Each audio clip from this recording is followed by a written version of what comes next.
सकता? अभी कुरान नहीं है मेरे पास जो मैं बात कर रहा हूँ। कुरान उठाओ, लाइब्रेरी से उठाओ, कुरान पढ़ के सुनाओ, एक सफा कुरान पढ़ के सुनाओ। और भाई कहाँ से उठाऊं? चौथे महल्ले लाइब्रेरी में। अच्छा मुझे 72 शोधा के नाम सादिरे औला में दिखाएं जरा। नहीं, तुम कहते हैं मुझसे पूछे, मुझे आते हैं इसको कुरान कहता है मुसल्लूनी क़ब्ल अन तफ़क़िदूनी, मुझसे जो मर्जी सवाल करो। कुरान एक सफा कुरान पढ़ के सुना दो। जाकिर साहब एक सफा कुरान पढ़ के सुना दो।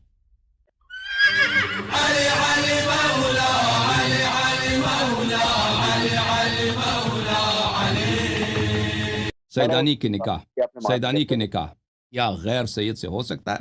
आप मेहरबानी करें, सैदानी की तशरीह करें, सैदानी की तारीफ करें कि सैदानी से आप क्या मुराद लेते हैं। सिर्फ फातिमी लोगों को आप सैयद मानते हैं या अलवीन, सब अलवीन को सैयद मानते हैं,